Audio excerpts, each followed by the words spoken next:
আজকে আপনাদের কি প্রতিক্রিয়া?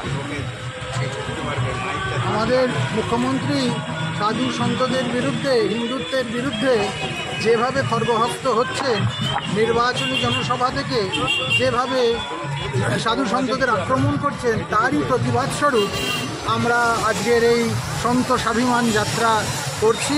সমস্ত সনাতনীদের নিয়ে মেমারি অঞ্চলের আমরা এই অন্যায়ের প্রতিবাদ জানাচ্ছি। ওনার ভাষা সন্ত্রাস এবং সাধু সন্তদের বিরুদ্ধে ওনার এই খর্গহস্ত হওয়া, রাজনীতির সঙ্গে সাধুত্বকে জড়িয়ে দিয়ে সারা দেশময় দাঙ্গার পরিস্থিতি সৃষ্টি করার বিরুদ্ধে আমরা আজকে এখানে প্রতিবাদ ধ্বনিত করছি। এই প্রতিবাদ মিছিল আপনারা কোথায় থেকে শুরু করলেন, কোথায় গিয়ে শেষ করবেন?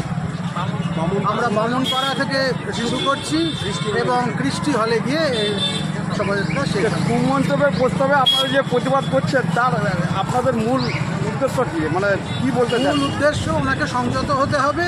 ওনার চেয়ার থেকে উনি এইভাবে যাচ্ছে তাই মন্তব্য করা, সাধু সন্তদের আক্রমণ করা, এটা উনি করতে পারেন না। এটা কোনো সাংবিধানিক রাইট ওনার নেই। আপনার নাম পরিচয়? স্বামী পরমাত্মানন্দ মহামণ্ডলেশ্বর, মহানির্বাণী। আসুন।